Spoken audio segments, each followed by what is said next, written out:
네, 안녕하세요. 성공취업의 시작 접정보센터 이남규입니다. 네, 안녕하세요. 한유진입니다. 네, 오늘이 벌써 8월 13일 월요일, 벌써 8월의 중순에 접어들었습니다. 이제 9월이 되면 하나씩 차례차례 대기업들의 하반기 공채가 쏟아져 나올 텐데요. 그동안 저희와 함께 차근차근 준비해온 분들이라면 아무 걱정이 없겠지만 이런 반면에 또 지금쯤 발등에 불이 떨어져서 남은 한 달을 어떻게 준비할까 이렇게 고민인 분들도 많을 것 같습니다. 네, 맞습니다. 하지만 본격적인 준비는 이제부터라고 생각하는데요. 저희 잡정보센터에서 취준생 여러분들을 위해서 성공 취업을 위한 주옥 같은 정보들을 매일매일 제공하고 있습니다. 이번 하반기 공채에서 합격 주인공을 만들어줄 저희 잡정보센터와 하반기 준비를 함께 하시면 좋을 것 같습니다. 네. 자, 오늘도 무더위에 지친 취준생 여러분들의 오아시스와 같은 잡정보센터 지금 함께 출발하겠습니다.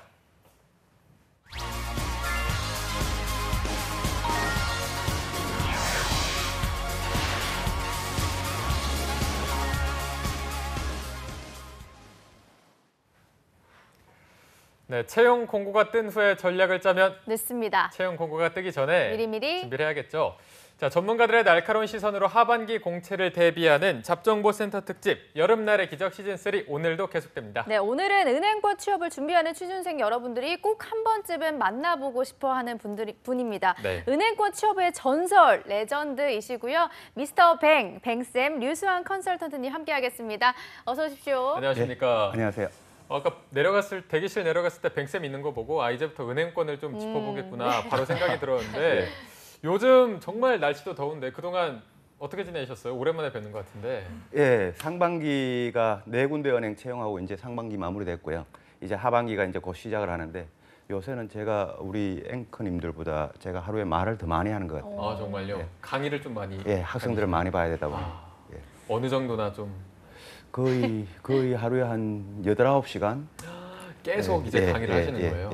진짜 무더위보다도 더 뜨겁게 보내고 계신 뱅쌤인 것 같습니다. 네, 맞습니다. 올여름 이렇게 가마솥 더위와 싸우다 보니까 어느새 은행들의 하반기 채용도 다가오고 있는데요. 네. 이 상반기에 닫혔던 채용문이 열리면서 채용에 목말랐던 은행권 취준생 여러분들에게 단비가 될 것 같습니다. 자, 그럼 하반기 은행별 채용 규모는 어떤지부터 뱅쌤에게 바로 들어보도록 하겠습니다. 이번 하반기 채용이 이제 곧 8월 말, 9월 초부터 이제 나오게 될 텐데요. 그 작년도 연간 채용이 한 은행권에서 2,200명, 2,100에서 2,200명 정도 채용을 했습니다. 근데 올해 2018년도에는 상반기, 하반기 이제 합쳐서 약 3,500명 정도를 채용할 것 같아요. 그 중에서 이제 하반기만 보면 약 2,400명, 이번 하반기에 이제 2,400명 정도를 채용하는 걸로 이제 대충 그 윤곽이 잡히는데 제가 봤던 2010년도 이후 하반기 한 시즌만 보면 이번 하반기가 최고로 많이 채용하는 그 한 시즌이 될 것 같습니다. 네. 그래서 이제 각 은행별로도 이제 대충 2,400명이라 그러면 우리가 대충 이제 6대 시중은행 해서 국민기업, 신한, 우리, 하나, 농협 이렇게 6대 시중은행을 이야기하는데요. 2,400명 그러면 이제 각 평균 채용 인원이 400명이지 않습니까? 네. 거기다가 이제 상반기까지 채용을 하면 각 은행이 올 한 해에 거의 600에서 700명 정도 채용을 합니다. 600에서 700명 정도 이제 평균적으로 채용하다 보니 사실 저도 이제 채용을 해보고 뭐 면접도 봐보고 했던 입장에서 저 은행이 너무 많이 채용하는 거 아닌가라는 이런 생각도 좀 들고 저 정도 많이 채용해가지고 어디다 배치하지 이런 생각도 좀 들긴 하는데 그래도 뭐 우리 취준생들을 위해서는 좋은 거니까 이번 하반기는 거의 좀 속된 표현으로 하면 물반 고기반 뭐 인사 담당자가 이제 낚싯대를 하나 딱 떨어뜨리면 그 은행권 딱 어울리는 은행원들이 이제 한 명씩 딱딱 뽑히는 그런 최고의 시즌이 이번 하반기가 아닌가 생각됩니다. 네. 사실 올해 상반기에는 국민은행과 하나은행이 채용을 안 했던 걸로 알고 있고 그렇습니다. 방금 말씀하신 대로 다행히 그래도 하반기에는 역대급의 채용이 좀 이루어질 것이다 이렇게 말씀해 주셨는데 하반기 채용 일정이 그럼 벌써 나왔나요? 채용 일정은 구체적으로 각 은행별로 나오진 않았고요. 이제 작년 하반기 채용 일정을 우리가 한번 봐야 벤치마킹을 해야 되는데 네. 작년 하반기 같은 경우에 제일 빨리 나왔던 은행이 이제 우리은행이었습니다. 우리은행이었는데 8월 28일부터 채용을 하기 시작해서 9월 22일까지 네. 그렇게 이제 거의 한 4주 가까이 이제 서류 전형 기간이 있었는데 올해는 지금 언론에 발표가 되고 있는 올해 하반기 2018년 하반기 채용 일정은 9월 첫 주가 스타트가 될 거로 지금 예상이 되고요. 네. 근데 그 항상 그 언론에서 발표되는 그대로 이제 나오는 건 아니기 때문에 그 항상 매년 그랬습니다. 8월 말이 되면 8월 그러니까 20일 이후가 되면 어떤 은행이든지 한 군데가 이제 그 사이에서는 나오니까 올해도 8월 말쯤 되면 작년에 제일 빨리 나왔던 우리은행, 그다음에 국민은행, 기업은행, 농협은행 요 네 군데 중에서 8월 말쯤에 한 군데가 뜨지 않을까라는 생각이 들고요. 본격적으로 이번 하반기에 이제 본격적으로 그 채용 공고가 몰리는 주간은 9월 첫 주하고 9월 둘째 주가 될 것 같은데요. 작년에 10월 4일이 추석이었습니다. 네. 작년에 10월 4일이 추석이라 이제 대부분 은행들 서류 전형 기간이 끝나고 난 다음에 추석을 맞았는데 올해는 9월 24일이 추석이에요. 그래서 올해는 9월 24일이 추석인데 9월 둘째 주쯤에 이제 은행들이 채용 공고를 뜨면 추석을 끼고 서류 전형을 해야 되는 그 이제 자소서를 적어야 되는 상황이 생기죠. 그래서 분명히 올해는 이런 상황까지 감안을 해서 우리 취준생 여러분들은 9월 한 달은 거의 자소서 적는다고 뭐 거의 밥 먹고 자소서, 밥 먹고 자소서, 밥 자소서, 잠 이게 다일 것 같아요. 네. 그래서 지금 미리 준비할 건 미리 준비하는 게 최선입니다. 네. 오늘 오프닝에서 남규 씨가 말했던 것처럼 오늘이 벌써 8월 중순이다 보니 정말 얼마 남지 않았습니다. 네. 오늘 방송이 정말 중요할 것 같은데요. 그동안 남녀 차별이나 연줄에 의한 채용 청탁 등 잡음이 많다 보니까 투명성이나 공정성에 대한 얘기가 많이 나오고 있는데 올 은행권에서 하반기 채용 구조에 변화가 있다면 어떤 게 있을까요? 예, 이번 상반기 네 군데 은행에서 채용을 했는데 이번 상반기는 거의 은행들이 번개불에 콩 볶아 먹는 이런 채용을 해서요. 근데 이번 하반기는 조금 이제 안정된 시스템으로 이제 채용을 하게 될 텐데 가장 큰 변화, 구조의 변화라 그러면 두 가지 정도입니다. 첫 번째는 서류 전형인데요. 서류 전형에서 스펙을 이제 다시 블라인드 채용을 넘어서 다시 과거형으로 스펙을 볼 것이냐. 스펙이라 그러면 이제 우리 학생들 취준생분들이 생각하는 토익과 자격증이 이제 대표적입니다. 그래서 이 스펙을 볼 것이냐. 그다음 두 번째는 자소서 비중이 과거보다 내려갈 것이냐라고 하는 이 스펙적인 내용, 서류 전형에 대한 내용이죠. 이게 이제 첫 번째 요인이고 두 번째가 이제 필기 시험입니다. 각 은행들이 지금 필기 시험을 도입하고 있어가지고 그 객관식 필기 시험을 도입하고 있어가지고 이 부분이 우리 이번 하반기에 어떻게 변수로 작용할 것이냐라고 하는 이 두 가지. 그러니까 서류 전형에서는 스펙과 자소서, 그 다음에는 필기 시험. 이 두 가지가 우리 취준생분들한테는 가장 난 코스가 될 걸로 예측이 됩니다. 네. 조금 전에 말씀하신 필기 전형에서 조금 더 얘기를 나눠보자면 이제 지난해 은행권에서 채용 비리가 터지면서 뭐 은행연합회, 은행권 실무자들이 좀 서둘러서 채용 모범 규정을 만들다 보니까 이 NCS가 부활을 해서 또 화두가 되고 있습니다. 그런데 기존에도 이 채용 시험인 NCS 필기가 있던 곳도 있었는데 없다가 이번에 다시 부활한 은행이 있다면 어딜까요? 예. 없다가 부활한 은행이잖아요. 그 없다가 이제 기존에 어떤 은행이 있었냐면 국민, 기업, 하나, 농협 이 네 군데 은행이 필기 시험이 있었습니다. 요 네 군데 은행 빼고 나머지 은행 두 군데가 어디였냐면 신한은행하고 우리은행이었는데요. 신한은행하고 우리은행이 이번 상반기 2018년 상반기에 채용을 했었는데 이 두 군데 은행이 기존에는 필기 시험이 없다가 이번 상반기에 다 필기 시험을 도입을 했습니다. 그래서 이제 기존에 있던 네 군데 은행 플러스 신한하고 우리은행까지 이제 필기 시험을 도입함으로써 6대 시중은행 중에 6개 은행이 다 필기 시험이 이제 생긴 거죠. 다 생겨가지고 이 필기 시험이 이제 우리 취준생들이 느끼기에 어떤 분들은 이제 NCS가 어려운 영역이다. 어떤 분들은 객관식 상식이 어렵다. 어떤 분들은 주관식 논술이 어렵다. 이렇게 하는데 이제 주관식 논술은 좀 이제 그 없어지는 추세고 어쨌거나 이 우리 6개 은행이 다 이제 필기 시험을 도입을 함으로써 이 신한은행하고 우리은행 같은 경우에는 이제 없던 은행마저 이제 이렇게 필기시험이 생겼단 말이죠. 그래서 이제 필기시험이 이게 이제 아까도 계속 말씀드리지만 이번 하반기에 가장 난 코스 중에 하나가 될 것 같습니다. 네. 방금 말씀해 주신 것처럼 난 코스가 될 거라고 하셨는데 이렇게 필기 시험이 도입이 됨으로 인해서 취준생들에게 좀 도움이 되진 않을까요?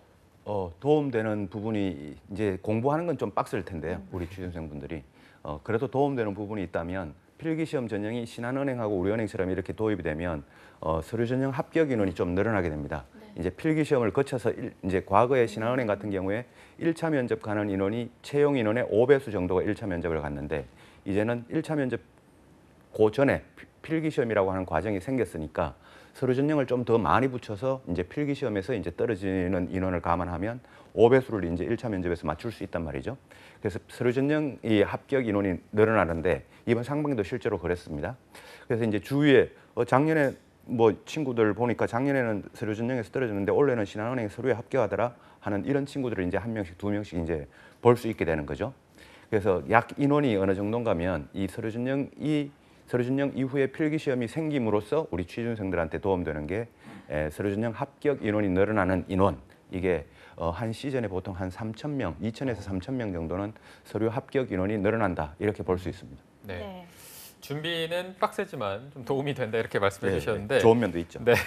자, 그렇다면 지금부터는 은행권 서류 전형 하반기 채용에서 어떤 준비가 필요한지 좀 알아보도록 하겠습니다. 많은 분들이 스펙에 대해서 좀 궁금해하실 것 같아요. 토익이나 뭐 금융 관련된 자격증 같은 게 어느 정도로 필요한지 이 부분도 좀 알려주시죠. 네. 제가 아까 이야기했던 서류 전형에서 스펙적인 부분이라 하면 우리 취준생분들은 보통 다 이 토익하고 금융 자격증을 이제 말씀하십니다. 나머지 이제 학점이나 이런 건 다 끝났기 때문이죠. 이 토익은 지금 8월 말에도 이제 시험을 봅니다. 토익 시험이 있고요. 그다음 자격증, 금융 자격증 같은 경우에는 8월 말에 지금 이제 AFPK라는 자격증이 있는데 이건 미리 공부하지 않으면 지금 공부할 수는 없는 거고요. 네. 그다음에 이제 9월 초에 아마 펀드 뭐 권유 대행인인가 뭐 이런 시험이 있어요. 요 시험이 있는데 요거라도 지금 보는 게 도움이 되겠냐라고 하는 건데 지금 공부만 할 수 있다면 5점이라도 더 높이기 위해서 토익 시험을 한 번 더 보라라는 이런 말씀을 드리고 싶고 그 이유는 지금 이제 그 계속 은행들이 외주 전형, 외주로 이제 용역을 주다 보니까 이 스펙을 안 볼 수가 없게 됩니다. 그 서류 전형에서 이제 외부에서 이제 걸러내야 되기 때문이죠.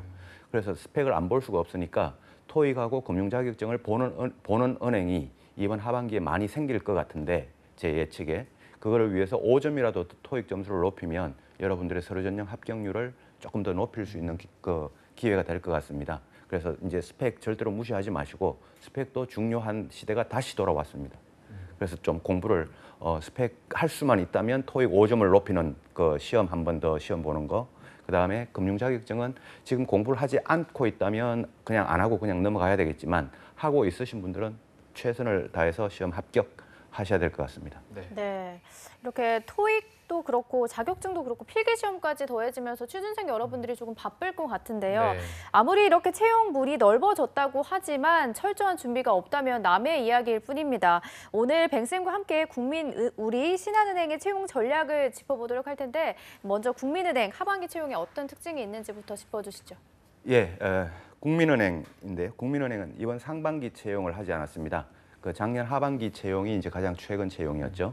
작년 하반기 채용에 어떤 그 절차를 거쳤냐면 서류 전형을 보고 난 다음에 그 필기 시험이 있었습니다. 필기 시험이 논술이었죠. 논술과 이제 인적성이 있었는데요. 그 필기 시험이 있었고 그다음에 이제 1차, 2차 면접이었습니다. 근데 지금 국민은행이 가장 최근에 그러니까 어제 정도였을 거라고 생각을 합니다. 그제 금요일경이었죠. 어떤 그 소식이 나오냐면 이번 하반기에 NCS를 도입할 거다라는 이런 소식이 나오면서 그다음에 논술은 폐지를 하고 NCS를 가지고 위주로 평가를 하겠다라는 이런 뉴스 기사가 나오게 됩니다. 지난 주말이었습니다. 그래서 이번 하반기 국민은행은 인원은 최대 인원입니다. 그 IT 인력까지 포함해가지고 600명 정도 채용하고 신입 행원만 400명 정도 채용을 하는데 이번 하반기 국민은행의 경우에는 새로 도입되는 NCS 그리고 아직까지 확정은 되지 않았습니다만은 객관식 금융 상식 또는 경제 상식 시험이 도입이 된다면 역시 요 필기 시험 요게 이제 그 국민은행에 있어서는 또 변화되는 첫 단계니까요. 요 때를 노려가지고 요 시험을 잘 통과하는 게 요게 이제 핵심 맥락이 될 것 같습니다. 네. NCS 도입 여부가 관건이다 이렇게 정리를 할 수가 있을 것 같은데요. 그러면 국민은행에 이어서 우리은행도 하반기 채용 특징을 좀 알아보도록 하겠습니다. 예, 우리은행 같은 경우에 이번 상반기 채용을 했었죠. 네. 그 작년 하반기 채용도 하고 이번 상반기 채용도 했는데 이번 상반기에 약 250명 정도 채용을 했습니다. 근데 우리은행은 이제 그 NCS 도입을 하지 않고 우리은행은 인적성 시험을 그대로 유지를 하고 있는 은행입니다. 그래서 이번 상반기에 인적성 문제 90문제, 그 다음에 그 경제 상식 문제를 90문제 이래가지고 총 180문제를 그 2교시에 나누어서 이렇게 시험을 봤었는데요. 그 인적성은 뭐 우리가 그 인성보다는 적성 쪽이 이제 좀 여러분들이 스트레스를 받을 텐데 요거는 이제 꾸준하게 공부를 해야 되지만 역시 우리은행이 이제 아까도 말씀드렸습니다만은 작년까지 필기시험이 없다가 필기시험이 도입된 은행, 여기서 말하는 필기시험은 객관식 상식을 말합니다. 그래서 이 객관식 상식이 작년까지는 없다가 객관식 상식이 도입됐기 때문에 우리은행도 이번 하반기 그대로 객관식 상식 시험이 그대로 유지가 될 거고 네. 특히 우리은행이 이제 작년 하반기에 말에 12월 달에 채용 비리 문제가 제일 먼저 터졌던 문제가 불거졌던 은행이 이제 우리은행이다 보니 그 우리은행이 계속 이 공정성, 객관성을 유지하기 위한 최선의 노력을 계속 해 나갈 거라고 보여집니다. 네. 그래서 이번 하반기도 역시 우리은행도 필기 시험이 포인트입니다. 네. 뱅쌤이 계속해서 객관식 필기 시험을 강조하고 계신데요. 네. 마지막으로 짚어볼 신한은행도 마찬가지라고 보면 될까요? 신한은행도 마찬가지입니다. 신한은행도 이번 상반기 채용을 했습니다. 신입 행원하고 RS 직군이라고 하는 인원을 합쳐서 총 300명 가까이 이제 채용을 했는데요. RS 직군 같은 경우는 이제 오늘 월요일이죠. 오늘부터 연수가 최종 합격 발표가 나고 연수가 들어가 있습니다. 신한은행은 그 이제 채용 특징이 작년 하반기까지는 인적성 시험을 보고 NCS 시험을 도입하지 않았는데 신한은행은 NCS 시험을 이번 상반기부터 도입하게 됩니다. 그래서 신한은행이 NCS를 도입하면서 그 다음에 NCS 플러스 객관식 상식, 경제 상식을 보게 되니까 신한은행도 마찬가지로 객관식 상식은 피해갈 수 없는 우리 취준생으로서 피해갈 수 없는 코스가 됩니다. 네. 자, 뱅쌤의 이제 세 군데 은행의 하반기 채용 특징을 좀 집중해서 들으셨다면 들리는 키워드가 이제 필기시험. 이 네. 필기시험에 대한 중요성을 계속해서 강조해 주고 계신데 아무래도 뭐 경제 지식이나 금융 지식 그리고 시사 상식을 묻는 객관식 필기시험이 좀 1차에서 당락을 결정짓는다고 볼 수 있을까요? 예, 그렇죠. 1차라는 표현보다는 이제 서류 전형이 끝나고 나면 이제 필기 시험이 있으니까 그 서류 전형에서는 아까 말씀드린 자소서와 스펙이 당락을 좌우합니다. 서류 전형 이퀄 자소서와 스펙이니까요. 자, 서류 전형에서는 자소서와 스펙이 당락을 좌우하고 필기 시험에서는 그 NCS와 객관식 상식이 좌우한다. 그 다음에 이제 과정이 이제 면접으로 넘어가게 되는데 면접에서는 면접이라고 하는 거는 여러분들이 하루아침에 이 면접이 준비가 되는 게 아니니까요. 좀 꾸준하게 좀 평상시에 면접을 위해서 좀 노력을 하는 그 훈련이 필요하고 단기간에 서류 전형과 필기 시험을 이제 통과해야 면접을 가니까 요 필기 시험에 대한 이 중요성은 지금 현재 시즌 그러니까 현재 지금 채용 비리 문제로 객관성이 계속 도입돼야 된다는 이런 시즌에서는 이 필기 시험의 강조성이 중요하게 강조를 하지 않을 수가 없습니다. 그래서 은행의 입장에서 이 객관식이라고 하는 필기시험 공정성을 담보할 수 있는 객관식 필기시험을 봐야만이 여러분들을 당락을 바구니를 나눌 수가 있죠. 합격자와 불합격자. 그래서 이 과정을 반드시 둘 수밖에 없다는 은행의 입장을 이해를 해주시고 그럼에도 이제 공부를 좀 해 나가야 될 필요는 반드시 있습니다. 네. 은행들이 이렇게 채용 규모를 늘리기는 했지만 필기시험 등 달라진 절차가 많아서 합격을 하기 위해서는 정말 꼼꼼한 준비가 필요할 텐데요. 네. 뱅쌤이 계속해서 강조하고 있는 1차 시험, 합격의 당락을 결정하게 될 이 객관식 필기시험은 어떤 식으로 좀 준비를 하면 좋을까요? 객관식 필기시험이 이번 상반기에도 이제 그 네 군데 은행에서 그 채용을 하면서 그 객관식 필기시험을 봤는데 이번 상반기는 제가 아까도 말씀드렸습니다만은 번갯불에 콩볶아 먹는 채용이 이루어졌단 말이죠. 네. 그래서 이 번갯불에 콩볶아 먹는 채용이 아니라 이번 하반기는 좀 이제 은행들이 그 안정된 시스템으로 이제 가게 될 텐데 이번 하반기는 지금 이제 표에서도 보지만 뭐 국민은행 같은 경우에 이제 그 어떤 그 아직까지 정해져 있지 않다 이런 식으로 물음표가 나오는데 이제 국민은행도 이제 정해졌죠. 정해지는 게 이제 인적성을 보지 않고 NCS를 본다. 근데 이런 우리 필기 시험을 위해서 학생들이 준비해야 될 게 이번 상반기처럼 이렇게 우왕좌왕한 그런 채용에서 필기 시험 유형이 뭐 진짜 참 어려운 이론적인 문제도 나왔고 완전히 동떨어진 문제도 나왔고 이런 좀 동떨어진 어떤 그런 채용 필기 시험이 이번 상반기에 있었다면 이번 하반기부터는 조금 더 안정적인 시스템으로 필기 시험이 갈 텐데 그 유형이 뉴스, 상식, 시사, 그리고 금융, 은행이라고 하는 요 키워드들의 공통점을 모아가지고 이론적으로 어떤 경제학 원론이나 이런 거를 공부하기를 바라는 게 아니라 평상시에 은행, 그다음에 평상시에 금융에 대해서 조금 더 관심을 가지고 있었으면 좋겠다라고 하는 이런 거를 인사 담당자들이 바라는 거니까 경제학 이론책을 본다 또는 시사 상식과 관련된 두꺼운 책을 이런 책을 가지고 공부한다 이런 게 아니라 평상시에 뉴스를 보고 모르는 단어, 처음 보는 단어, 금융과 관련된 처음 보는 단어 이런 단어가 나오면 한 번씩 더 찾아보는 이런 관심을 가지는 이런 공부들이 가장 현실적인 공부가 될 것 같고 앞으로 은행권의 필기시험 유형은 그런 식으로 갈 거라고 그리고 가야 된다고 갈 수밖에 없다고 저는 생각을 합니다. 네. 백쌤이 말씀해 주신 게 이제 평상시에 좀 눈여겨보는 습관이 중요할 것 같은데 실제 금융생활과 관련된 공부를 하면 된다 이렇게 말씀하셨지만 이게 잘 와닿지가 않아서 조금 취준생들을 위해서 구체적인 예를 하나 들어주신다면 어떻게 할 수가 있을까요? 문제 하나 풀어볼까요? 문제요? 예. 풀어볼까요? 문제 우리 혹시 띄워주실 수 네네, 지금 있으신가요? 나오네요. 예, 제가 이런 문제를 난이도는 중인데요. 난이도는 중으로 하고 은행에서 이제 대출 100만 원을 우리가 받는다고 치면요. 9월 1일 날 오후 4시에 받았습니다. 대출 100만 원을. 그리고 이틀 후 9월 3일 날 오후 4시에 대출을 이제 상환을 합니다. 은행에 상환을 할 때 대출 이자는 9월 1일, 9월 2일, 9월 3일 중에 어떻게 계산이 되어질까라는 겁니다. 자, 첫 번째는 9월 1일부터 9월 1일, 2일, 3일 동안 다 계산이 되어진다.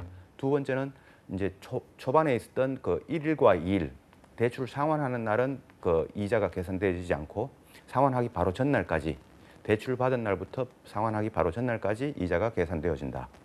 세 번째는 대출 받은 다음 날부터 상환하는 날을 포함해서 이자가 계산되어진다. 네 번째는 대출 받은 날, 상환하는 날 다 빼고 중간에 온전히 24시간이 묶여 있었던 그날만 이자가 계산되어진다.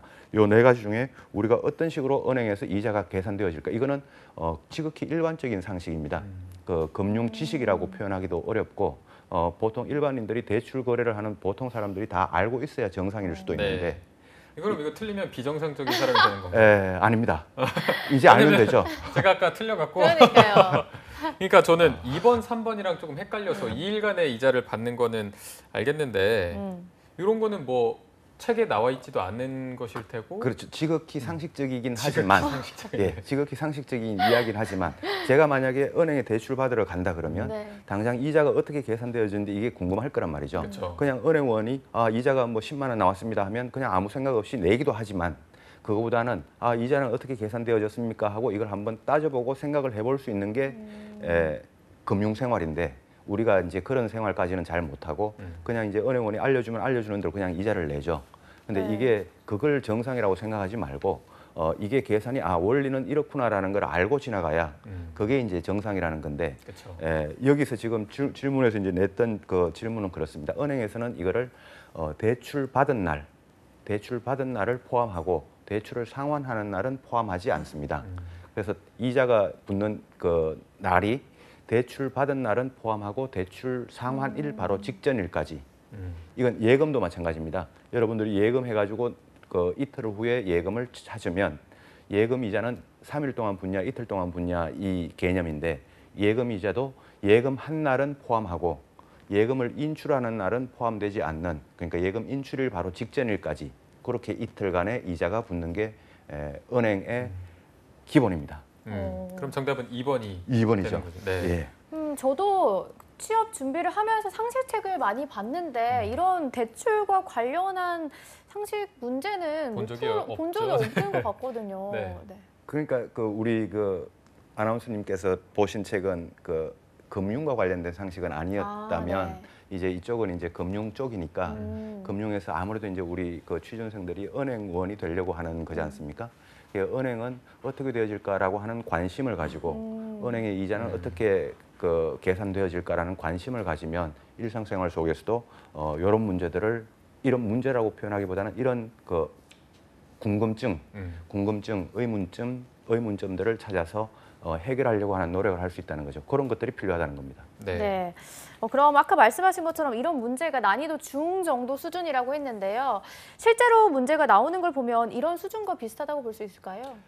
실제 문제는 아마도 제가 생각할 때 이거는 이제 그냥 막 맛보기로 보여드린 거고요. 네. 실제는 이보다 같거나 더 어려운 수준이 나와야 좀 우리 취준생분들의 변별력을 가질 수 있을 거라고 보여집니다. 네. 자, 이어서 저희가 자소서에 대해서도 한번 살펴보도록 하겠습니다. 최근에는 이제 블라인드 전형 때문에 자소서에 대한 비중이 더 높아졌다고 볼 수 있는데 하반기 은행권 채용에서는 자소서의 비중이 어느 정도라고 좀 예상을 하십니까? 그 자소서가 작년까지만 하더라도 자소서 비중이 상당히 높았었습니다. 그래서 이번 상반기 그러니까 이제 채용 비리 문제를 분기점으로 해서 이번 상반기부터 자소서가 이제 은행권에서 외주로 그 서류 전형 과정을 위탁을 하다 보니 네. 외주로 줬을 때 서류 전형에서 자소서를 평가하지 않고 그냥 붙여주겠다. 그 서류 전형에서 별도 탈락자 안 생기고 그냥 필기시험 기회를 다 주겠다라고 하는 은행이 이번 상반기에 기업은행이었습니다. 네. 이제 그 기업은행 방식에 그러니까 서류에서는 적부 시스템만 도입하고 점수 시스템을 도입하지 않겠다라는 은행이 기업은행이었는데 이번 하반기에 이 국민은행까지 이 적부 시스템으로 갈 것 같습니다. 그래서 기업하고 국민은행은 아무래도 그렇다 보니 자소서 비중이 이제 낮아질 수밖에 없죠. 자소서를 잘 적었다 해서 플러스 70점, 뭐 못 적었다고 해서 59점 이런 점수가 아니라 그냥 웬만큼 적었으면 다 통과를 시켜주니까요. 근데 이 두 군데 은행을 뺀 나머지 네 군데 은행은 자소서가 아직도 중요합니다. 그래서 이번 하반기 자소서 비중이 전반적으로 작년 하반기 대비해서는 내려가지만 전체적으로 공이 내려가는 게 아니라 기업하고 국민은행은 조금 여러분들이 비중을 낮게 둬도 좋을 것 같고 네. 나머지 은행들은 여전히 중요하다, 점수가 매겨진다라고 생각을 하고 자소서 적는데 신경을 써야 될 것 같습니다. 네. 네. 우리 취준생 여러분들 중에서는 자소서 쓰는 시간, 특히 지원 동기부터 막혀가지고 지원을 하지 못하는 분들도 종종 있었는데요. 저희 잡정보센터 여름날의 기적에서 그런 분들을 구제해주기 위한 프로입니다. 네. 뱅쌤께서 오랜만에 나오셨으니까 지금부터라도 자소서 질문들을 통해서 합격 전략을 좀 짚어주신다면요. 그 어려운 질문들이 이제 몇 개가 항상 은행권에서 있는데요. 그게 지원 동기입니다. 지금도 뭐 요새도 저랑 매일 만나는 우리 취준생분들은 이 지원 동기 때문에 그 머리가 빠질 듯이 고민을 하고 있는데 지원 동기를 어떻게 적냐라고 하는 거 여기에서 이제 첫 번째 고민이 빠지고 그다음 두 번째는 이제 우리 은행 여기 뭐 우리 은행이라 그러니까 특정 우리 은행이 아니고 뭐 이 땡땡 은행에서 귀하 지원자를 채용해야 하는 이유가 뭐냐라고 이 채용해야 하는 이유를 물으면 참 어려워합니다. 그래서 이렇게 어려운 질문들이 그다음에 어려운 질문들에 대해서 평상시에 좀 작성을 해가지고 남들하고 차별화된 답변을 만들어 놓는 게 중요하고 차별화 그러니까 이번 지원을 위해서 차별화된 다른 지원자와 차별화된 너만의 노력이 뭐냐 이 질문을 해도 또 상당히 어려워합니다.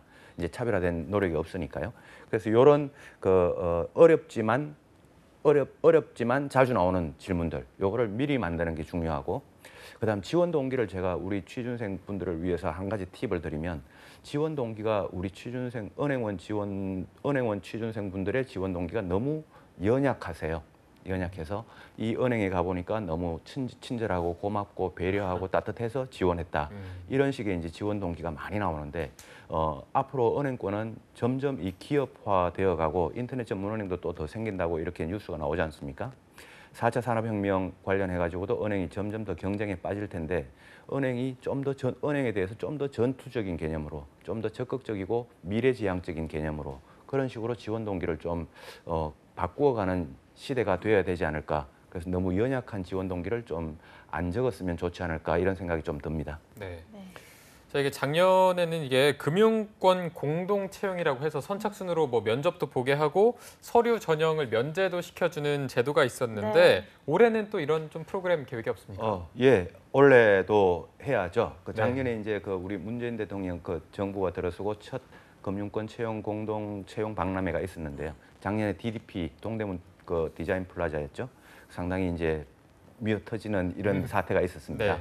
올해도 이제 DDP에서 채용 박람회를 하는데 8월 29일부터 30일 이틀 양일에 걸쳐 가지고 이제 각 은행들이 채용 부스를 엽니다. 거기서 이제 현장 면접을 보고 서류 면제 혜택을 주는데 올해는 작년과 다른 게 있습니다. 네. 올해는 이제 작년과 다른 게 한 군데만 지원할 수 있습니다. 작년에는 우리 취준생분들이 뭐 하나은행 가서 아침에 줄 섰다가 하나은행에서 현장 면접 보고 또 점심도 안 먹고 기업은행 가서 줄 섰다가 또 이제 마지막 마감할 때는 또 국민은행 가서 줄 섰다가 이렇게 세 군데까지 이렇게 면접을 보는 이런 형태까지 있었는데 원래는 각 지원자마다 한 군데만 그러니까 한 군데 은행만 지원할 수 있다고 제안을 하고 있고요. 네. 그다음에 원래는 혜택이 현장 면접에서 합격을 하면 혜택이 서류 전형만 면제를 해줍니다. 서류 전형을 면제를 해주는 혜택이 주어지니까 그 작년에는 서류 전형이 면제되는 혜택이 이제 원래 주어지다 보니 어떤 문제가 생기냐면 기업은행하고 국민은행 아까 이제 서류가 적부 시스템으로 이렇게 가는 은행은 굳이 현장 면접을 안 가도 그냥 서류 전형이 그냥 자동으로 합격을 하는데 굳이 내가 현장 면접을 한 군데밖에 못 선택하는데 기업은행을 내가 선택할 필요가 있냐라고 하는 이런 학생들의 이제 고민이 빠지게 됩니다. 요거는 이제 개인이 좀 선택을 해야 되겠지만 요게 이제 가장 큰 특징이고 원래도 8월 29일, 8월 30일 지금 동대문 그 우리 채용 박람회 이 홈페이지 네이버에 치면 바로 나올 거예요. 네. 그럼 바로 나와서 지원이 아마 20일 하루만 받을 겁니다. 네. 그래서 올해도 열리니까 적극적으로 지원해야 되겠죠. 네. 말씀하신 대로 8월 20일이면 다음 주 월요일이라서 이제 단 하루만 또 신청을 받는다고 합니다. 선착순이니까 다들 조금 알람을 잘 맞춰 놓으셨다가 꼭 신청을 하시기 바라겠고요. 자, 오늘 또 많은 분들이 뱅쌤이 나오셔서 귀를 쫑긋하고 은행권 채용 소식에 귀를 기울이고 많이 집중해서 들으셨을 텐데 마지막으로 또 은행권 취업에 도전하는 취준생분들을 위해서 신의 한 수를 드린다면 또 어떤 게 있을까요? 시간이 조금 남은 것 같네요. 좀 길게 말씀하셔도 됩니다. 자, 우리 그 취준생, 은행권 취준생분들 지금도 더운데 얼마나 고생 많습니까? 제가 봐도 여러분들 고생은 참 제가 대신 해드릴 수는 없지만 지금 뭐 인생의 어떤 과정이라고 생각을 하고 좀 인내를 하고 참아갔으면 좋겠습니다.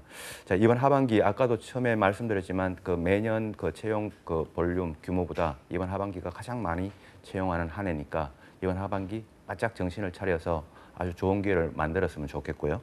이번 하반기 채용에서 이제 좀 그 가장 큰 특징이 이제 서류 전형에서 스펙이 다시 부활하고 있다라고 하는 측면. 그 다음에 자소서가 중요한 은행은 중요하지만 중요치 않은 은행도 있다라는 거. 요거 그 아까 국민은행, 기업은행 말씀드렸죠.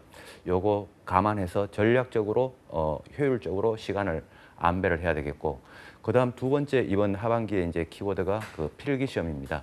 필기 시험이니까 어떤 책을 뭐 저도 책이 있습니다만은 어떤 책을 사서 공부를 해도 좋으니까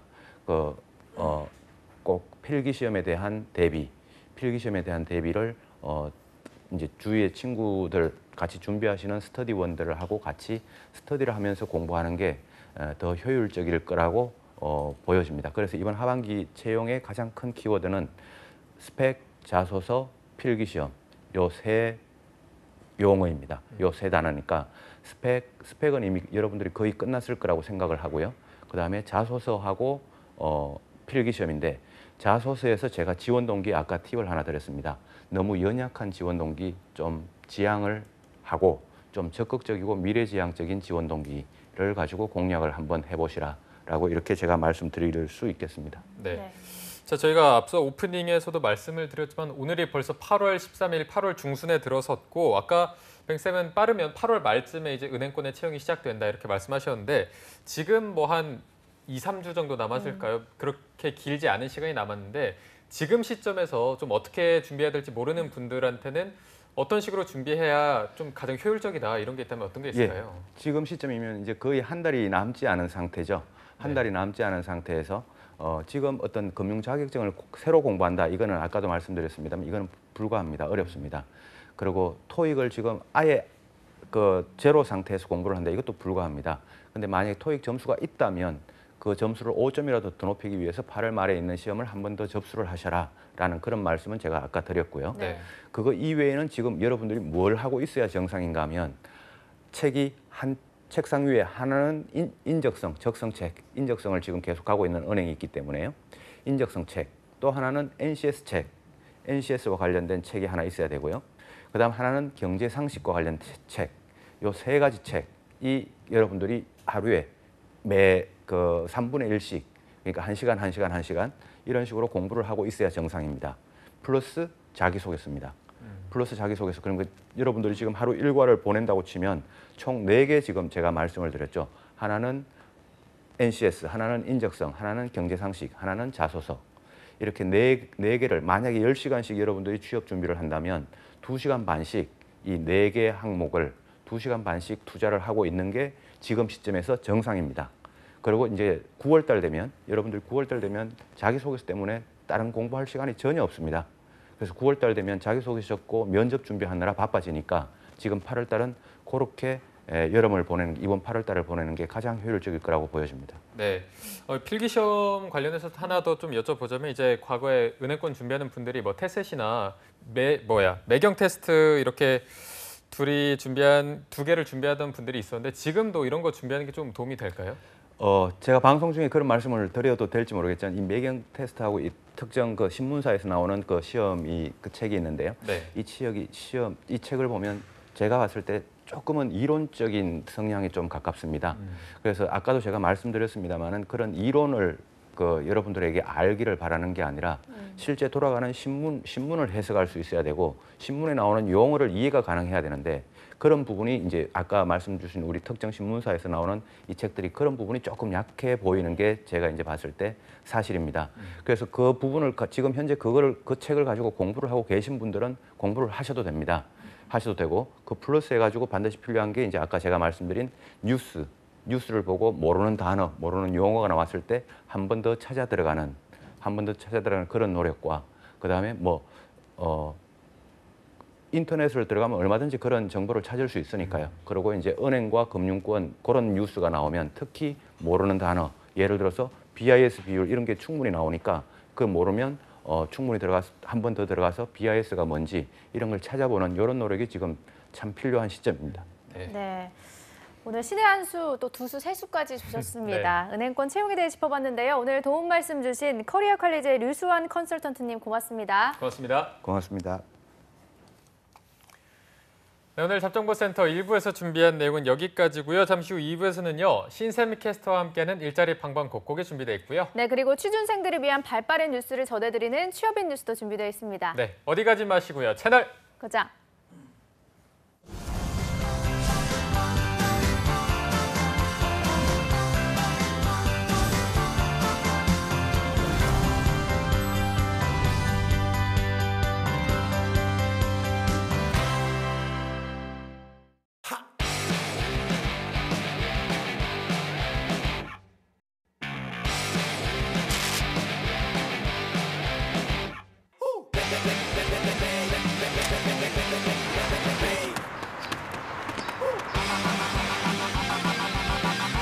(7,300개) 기업의 참여로 배우면서 일하는 능력 중심 일학습 병행제.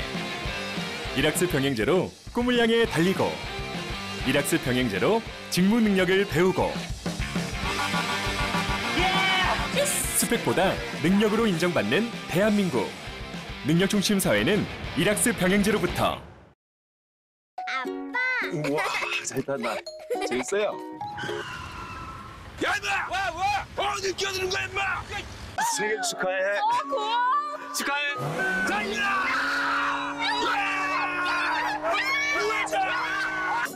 피곤하지? 아이, 선배님. 수고 많아? 한번 해보자는 거라서! 거기 딱 기다리고 있어! 운전대만 잡으면 변하는 당신. 당신은 좋은 사람입니까?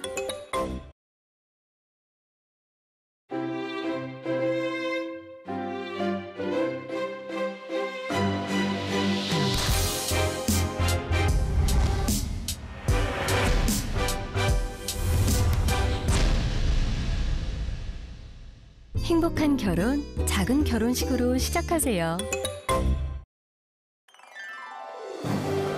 한국 직업 방송을 보면 취업이 보입니다!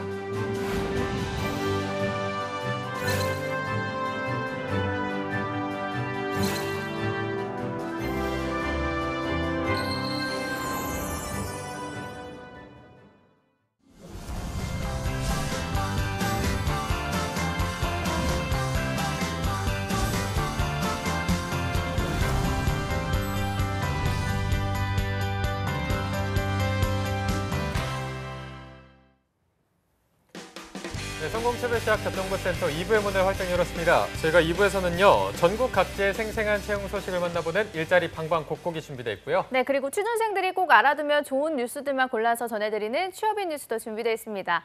먼저 일자리 방방곡곡부터 바로 만나보시죠.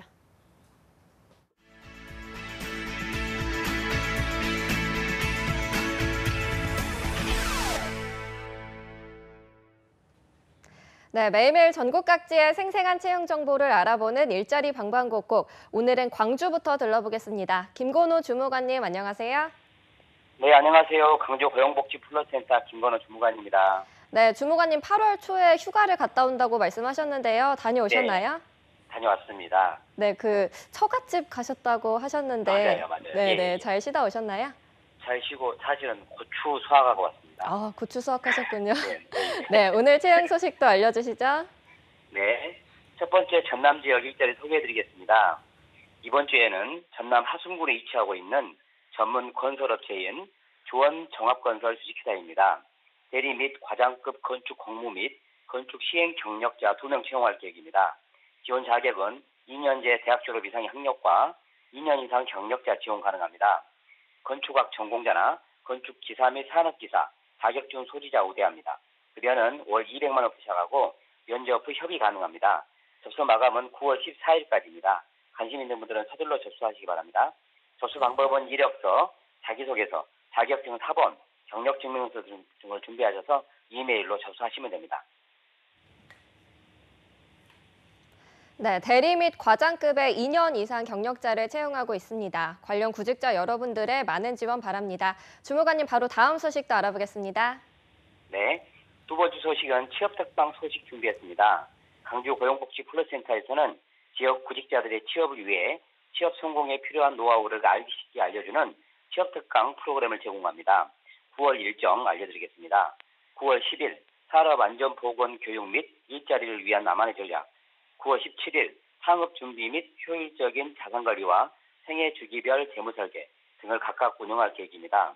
프로그램은 오후 1시 30분부터 5시 30분까지 강주 고용센터 9층 취업특강실에서 진행됩니다.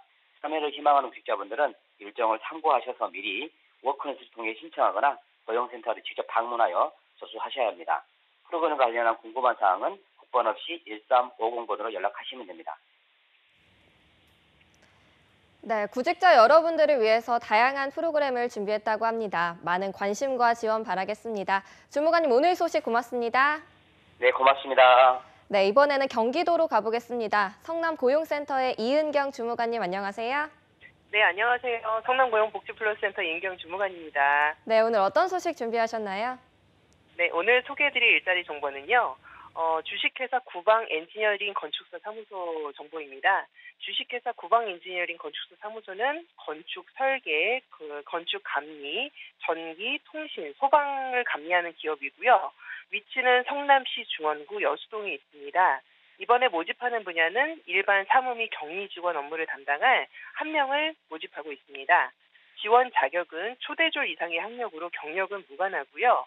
문서 작성이 가능해야 지원이 가능합니다. 우대 조건은 고용촉진 장려금 대상자, 청년을 우대하고 있습니다. 근무 조건은 주 5일 근무고요. 급여는 연봉 2천만 원 이상으로 면접 후에 결정이 됩니다. 모집 기간은 채용 시까지고요. 이력서와 자기소개서를 팩스 또는 담당자 이메일로 접수하시면 됩니다.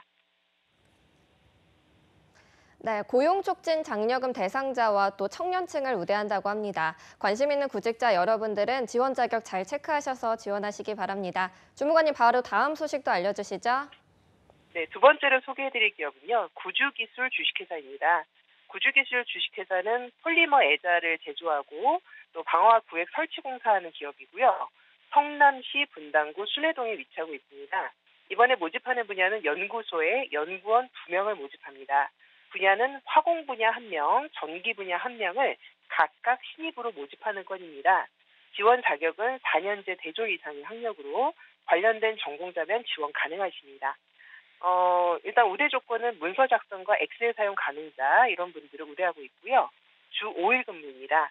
급여는 연봉 2,600만 원 이상으로 면접 후에 결정이 됩니다. 이 회사는 기숙사, 교육비, 자녀 학자금, 주택자금, 직원 대출 제도 등 다양한 복리 후생이 제공되고 있습니다. 모집 기간은 채용시까지고요. 이력서와 자기소개서, 졸업증명서, 또 자격증 소지자는 자격증 사본까지 포함해서 담당자 이메일로 접수하시면 됩니다. 기숙사가 제공되니까요. 타 지역에 사시는 분들도 지원하실 수가 있습니다. 지원을 희망하시는 분들은 서둘러 접수하시기 바랍니다. 네, 신입 연구원 2분을 채용하고 있습니다. 관심 있는 구직자 여러분들의 많은 지원 바랍니다. 주무관님 오늘 소식 고맙습니다. 네, 고맙습니다. 네, 지금까지 일자리 방방곡곡 전라도와 경기도의 채용 정보 알아봤습니다.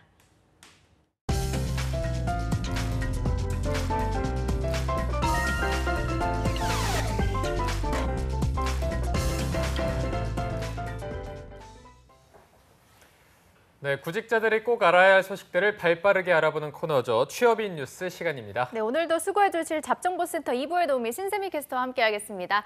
어서 오십시오. 안녕하십니까. 안녕하세요. 자, 주말만 되면 이제 역마살이 끼셔갖고 여기저기 전국을 많이 다니시던데 이번 주말 또 어디 다녀오셨나요? 이번 주말에는 저번 주말과 똑같이 부산에 갔다 왔는데 이번엔 좀 다르게 해수욕장이 아니고 락 페스티벌에 갔다 왔어요. 오, 재밌었겠네요. 네. 안 가봤네요? 아니, 재밌었어요. 어땠어요, 간지? 좀 해도 저녁이라서 해도 좀 덜하고 해가지고 맛있는 것도 좀 먹고 중간에 잔디에 앉아서 음악도 좀 듣고 좀 즐기다 왔습니다. 저는 이런 락 페스티벌 한 번도 안 가봐가지고 세미캐스터는 이런 데 많이 다녀보셨나요? 저도 일하면서 처음 가봤어요. 근데 이제 많이 다녀보려고요. 재밌는 것 같아서. 괜찮았나 봐요. 네. 어떤 음악, 락 음악이 나오는 건가? 뭐 록 장르도 있고 네. 인디 밴드 분들도 모셔가지고 좀 분위기가 조명까지 딱 더해지면서 되게 좋더라고요. 어떤 기억에 남는 음악 같은 게 있나요? 그거는 제가 너무 가슴으로 느껴가지고 잘 기억이 안 나네요. 점점 궤변만 이어지고 있는 것 같은데 조금 의심이 갑니다. 부산까지 가서 뭐라고 오셨는지. 네. 근데 부산 가시기 전에 또 금요일 날 저희가 잡소리꾼을 봤거든요. MC까지 하시면서 네. 그 금요일 날 틀면 나오더라고요. 좀 MC를 본 소감이 어땠습니까? 네. 두 분의 노고를 좀 잘 알겠더라고요. MC라는 위치가 어떻게 좀 힘든 자리인지 느꼈습니다. 그런데 소문에는 잡정보센터를 세미캐스터가 장악을 했다는 그런 소식이 들려오고 있습니다. 잡정보센터뿐만 아니라 이 직업방송 다 좀 해보려고요. 장난입니다. 장난이 아닌 것 같습니다. 네, 그럼 오늘도 그럼 2부의 도우미로서 활약을 해주시기 바라고 마음껏 장악하십시오. 오늘 준비해 오신 뉴스 바로 들어보도록 하겠습니다. 네, 한국의 고등학생을 거친 사람이라면 고3 수능생 스트레스를 안 받아본 사람이 거의 없을 텐데요. 대학만 가면 행복할 줄 알았는데 얼마 안 가서 고용 한파를 맞아버린 취준생들에게는 취업 준비와 수능 중에 어떤 것이 더 힘들지 조사를 해봤습니다. 수능시험 유경험자 중에 하반기 취업을 준비하는 구직자들을 상대로 조사를 했는데요. 10명 중 8명은 수능보다 취업 준비가 더 힘들다고 대답했다고 합니다. 네. 이 대답이 조금 공감이 가는 이유가 어쨌든 수능 같은 경우에는 정답이 정해져 있어서 내가 왜 틀렸고 이 틀린 거를 보완할 수가 있는데 취업 뭐 면접 같은 거는 내가 왜 떨어졌나 이것만 고민해도 굉장히 좀 힘든 시간이거든요. 아무래도 이런 이유 때문에 조금 더 수능이 조금은 더 쉬웠다 이렇게 생각하는 거겠죠. 그렇죠. 수능은 답이 있는데 말씀하신 것처럼 근데 취업 준비는 정답이 없어서 더 어렵다고 한 구직자들이 58.3%로 집계가 됐어요. 이 수능 점수와 달리 합격의 절대적인 기준이 없어서 또 스트레스 강도가 더 세서 성공을 한다는 보장이 없어서 혼자 잘해서 되는 게 아니라 경쟁자에 의해 좌우되기 때문에 그리고 준비해야 할 게 너무 많아서 그렇다고 대답을 해주셨는데요. 두 분은 취준생 시절 때 어떤 게 좀 힘드셨나요? 저는 방금 이 설문조사를 보니까 가장 어려운 이유를 꼽을 수가 없을 것 같은 게 정답이 없기 때문에 기준이 없기 때문에 준비할 게 너무 많아서 그러니까 스트레스 강도가 세지고 다 연결돼 있는 것 같아요. 네, 저도 이게 공감이 갈 수밖에 없는 이야기인 것 같습니다. 그렇습니다. 저도 그런 것 같은데요. 실제로 취업 준비를 하는 지금보다 수능 시험을 보던 때로 돌아가고 싶다고 한 구직자들이 5명 중에 3명에 달했다고 합니다. 차라리 수능 시험이 낫다고 할 정도로 생각하는 이유가 궁금해서 조사를 했는데 취업이 생각대로 잘 되지 않아서란 이유가 가장 많았고요. 계속해서 취업 준비보다 차라리 입시 준비가 낫다라는 분이 많았습니다. 전공으로 인해서 입사 지원하기가 어려울 때 또 전문직이 고용 안정성과 보수가 높다는 이야기를 들을 때가 가장 그렇다고 대답을 많이 해주셨습니다. 네. 이유들을 쭉 보니까 취업에 끝이 없이 답답하기만 한 상황이 계속되고 또 여기에 공무원, 전문직에 대한 선호도는 날로 높아지고 또 이공계열이 인문계열생들보다는 취업률이 높다 보니까 이렇게 답답한 상황들이 계속해서 나타나는 게 아닐까 싶습니다. 네, 그런 것 같습니다. 지난 잡정보센터에서 취준생 10명 중에 4명은 이공계 전공자가 부럽다. 다시 전공을 선택한다면 이공계열을 선택하겠다고 답변을 했는데요. 여전히 취준생들의 생각은 달라지지 않은 것 같습니다. 만약에 수능을 다시 치룬다면 어떤 단과대학을 선택하겠냐는 물음에 공과대학이 역시 1위를 차지했는데요. 다음으로는 의학학대학, 경영대학, 사범대학이 뒤를 이었습니다. 두 분은 어떤 거를 다시 선택하실 것 같나요? 일단 수능을 다시 봐야 되는 거죠. 이거는 군대 가는 거 다음으로 굉장히 좀 힘든 선택이라서 좀 생각도 하기 싫은데 간다면 저는 어쨌든 문과생이니까 경영 쪽으로 가서 취업할 때 폭이 좀 넓은 게 조금은 더 유리하지 않나 생각이 들거든요. 유진 씨는 좀 어떤 쪽으로? 저는 아무래도 다음 생에는 공과대학을 한번 가서 공대는 또 여자가 꽂히잖아요. 그걸 아름이가. 그걸 한번 느껴보고도 싶습니다. 네, 저도 그러네요. 네, 취업이 더 잘 될 것 같아서라는 답변이 가장 많은 게 공과대학을 선택하는 이유인데요. 또한 전문직으로 성장할 가능성이 많다라는 답변이 나란히 1위를 차지하면서 취준생들이 취업을 할 때 상대적으로 느끼는 박탈감이 참 크다는 것을 알 수 있었습니다. 이외로 적성이 맞아서가 2위를 차지했고요. 이어서 미래 유망 직종이 많은 전공이라서 또 실용성이 높아서 등의 이유가 차례로 집계됐습니다. 네, 이게 자신의 적성과 전공 그리고 취업까지 3박자가 모두 잘 맞는다면 취업률에 껴맞춰서 취업하는 일은 없을 텐데 이게 또 얼마나 취업 시장이 열악하면 이런 일이 발생하나 싶기도 합니다. 네, 그렇습니다. 구직 활동을 하면서 가장 힘든 게 무엇인지 물어봤는데요. 기한 없이 될 때까지 계속해야 한다는 점, 그리고 정신적인 스트레스, 지원할 수 있는 기업이 너무 적어서 취업 기준의 모호함, 그리고 과도한 스펙 경쟁, 남들과의 비교 등으로 집계가 됐습니다. 취업 시장이 얼마나 열악하고 또 고용 한파를 그대로 맞은 취준생들이 고됨이 적나라하게 드러나는 설문 결과가 아닌가 싶습니다. 네. 다 겪어봐서 알겠지만 수능생도 힘든데 이렇게 기한도 없고 실패 후에 취업 준비를 계속 반복해야 하는 취준생들은 또 얼마나 힘든지 느껴볼 수 있는 시간이었습니다. 자, 그럼 다음 두 번째 뉴스도 소개해 주시죠. 네, 두 번째 뉴스는 올해 중소기업 하반기 채용 경기에 관해서 뉴스를 꾸며봤는데요. 올 하반기 중소기업 채용 경기는 지난해 하반기와 비슷한 수준으로 유지를 하거나 예년보다 채용 규모가 감소할 것으로 예상되고 있습니다. 네. 그리고 한 취업포털 사이트에서 중소기업 인사 담당자 269명을 대상으로 올 하반기 채용 시장 경기를 어떻게 예상하는지 물어봤는데요. 43.5%가 지난해 하반기와 비슷할 것이라는 대답을 했고요. 더 적게 채용할 것이라는 기업은 42%, 더 많이 채용할 계획인 기업은 14.5% 정도라고 합니다. 네, 정보를 시간차로 제공하셔서 살짝 놀랐는데 자, 우리 취준생분들도 이번 결과를 어느 정도는 조금 예상을 하셨을 것 같습니다. 이런 결과가 나오게 된 여러 가지 요인이 있을 것 같은데 이 부분도 한번 짚어주시죠. 네, 인사 담당자들은 경기 회복에 대한 기대감의 영향도 크지만 기업의 경영 상태가 좋아졌는지 나빠졌는지 그 추이의 영향으로 이렇게 예상한다고 답을 했는데요. 실제 하반기 중기 채용 시장을 이처럼 예상한 이유에 대해서 조사를 해봤더니 경기 회복에 대한 기대가 낮아서라는 답변이 가장 많았고요.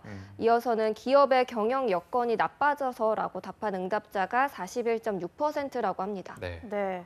경기 회복에 기대가 낮고 기업의 경영 여건이 나빠졌다면 당연히 인원을 적게 뽑을 수밖에 없는 건 사실인데요.